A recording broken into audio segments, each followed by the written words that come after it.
You've probably heard about the law of attraction. You may have even tried to use it, repeating positive affirmations, visualizing outcomes, setting intentions. But something still felt like it was missing, didn't it? Because the truth is, there's a deeper layer that no one ever told you about. What you were taught was a simplified formula. Think positively, and the universe will deliver. But the universe does not respond to what you want. It responds to the signal you are transmitting, and that signal does not come from your conscious will. It comes from your quietest frequency, which is born from the identity you carry within, often without realizing it. That's why so many people desire abundance, but live in scarcity. They long for love but attract rejection. They seek freedom but remain stuck in repetitive cycles.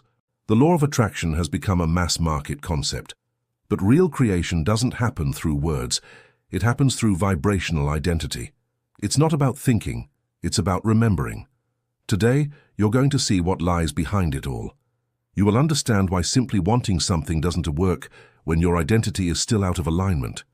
And most importantly, you'll discover the mother law, the frequency that comes before all others, and that shapes everything you experience. For a long time, people have sold the idea that you can attract anything you want just by wishing for it, visualizing it, or writing it down in a notebook.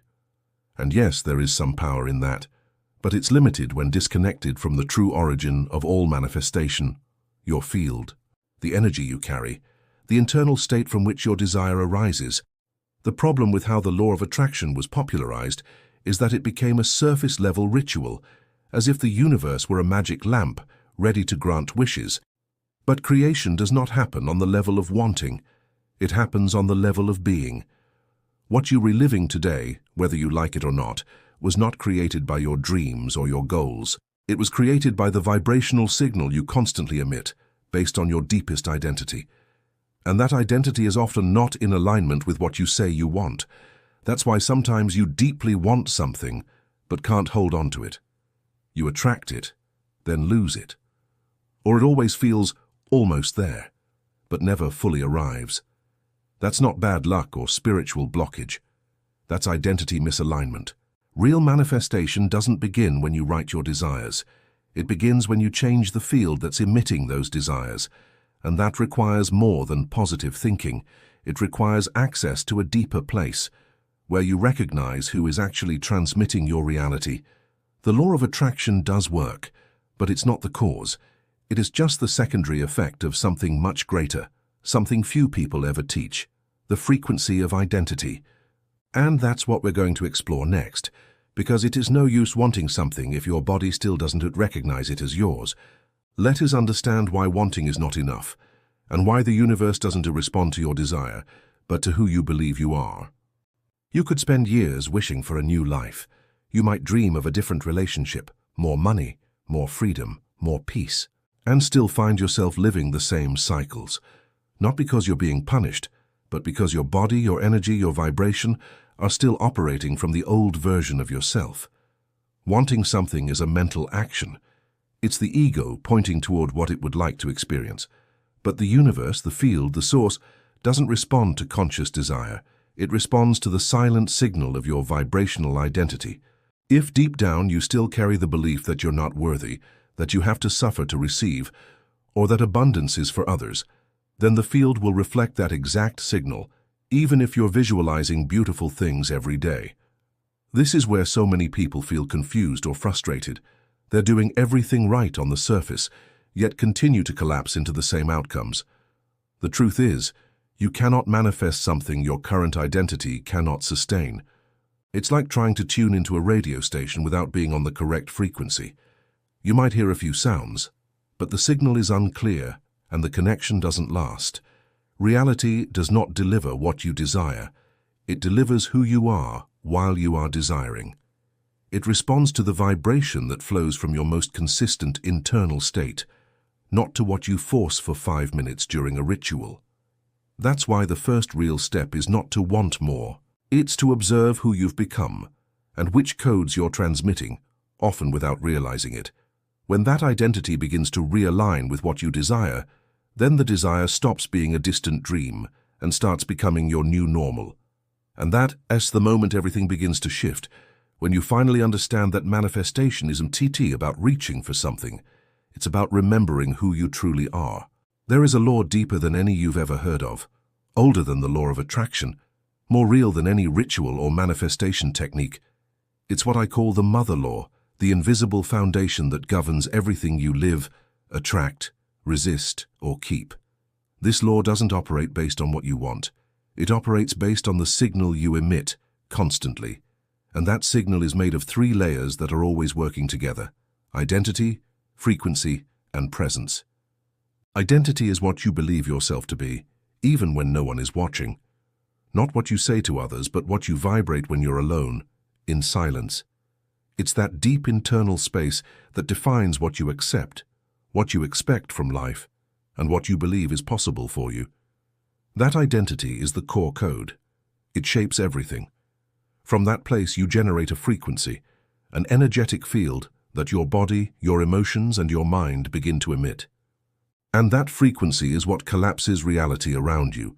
You are not simply experiencing life by accident, you are transmitting and receiving constantly, even without awareness. Then comes presence, the level of consciousness you bring to what you're currently emitting. Most people are not truly living. They are reacting, repeating, reliving inherited signals, unresolved traumas, and beliefs that were never even theirs to begin with. The mother law is the intelligence that unites these 3 layers and translates them into concrete reality.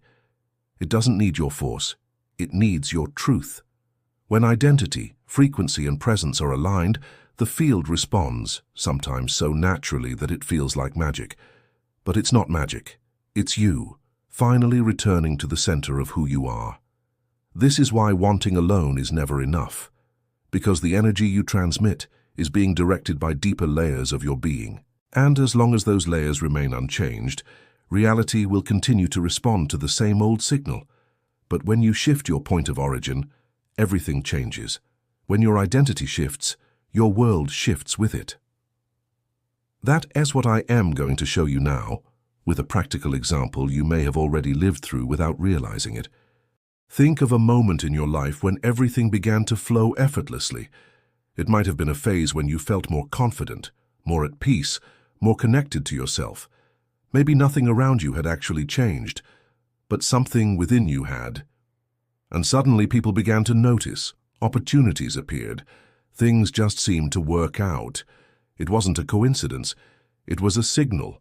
Or think of the opposite. Those phases when you felt insecure, needy, constantly seeking validation, even with the best intentions, everything felt harder. You sent messages and no one replied.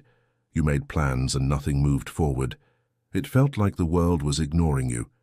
But in truth, it was responding to your vibrational field, the one you were unconsciously transmitting. Now imagine changing that consciously, not by trying to force reality to obey you, but by rebuilding the image you hold of yourself. Stepping out of the identity of lack, out of the belief that you must always chase, and stepping into the version of yourself that already knows she is worthy, powerful, and connected. When this shift happens, even in subtle ways, everything around you begins to adjust. People treat you differently.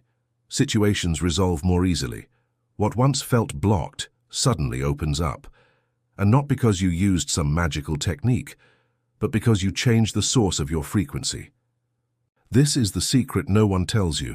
Reality has always been listening, but not to what you say, only to what you believe about yourself. You don't need to chase after what you want. You need to become the version of you who already lives that reality. Because that's what will change your vibration, that's what will shift your presence, and that's what will transform the signal you're transmitting.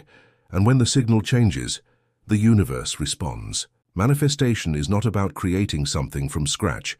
It's not about convincing the universe to give you what you want. It's about remembering who you already are and aligning your field with that truth. Most people spend their lives trying to fix things with more effort, more planning, more control. But real change begins when you quiet all of that and ask, who do I believe I am? What signal am I sending when no one is watching? Because that's the signal the universe is hearing. That's the silent identity that commands the reality you call life. And the good news is, you can change your signal at any moment. You don't need permission. You don't need to wait for a miracle. You only need to decide that you will no longer transmit what the system trained you to be, and start emitting who you truly are, deep within, where the memory of your essence still lives. Reality does not respond to your will, it responds to your frequency. So silence the noise and listen to what your energy is saying on your behalf. This is the beginning of a new journey. In the next episodes, we'll go even deeper into this path. If something in this message resonated with you, like the video, subscribe to the channel, and turn on notifications. Here, we don't teach you how to chase life. We learn how to transmit it. See you in the next episode.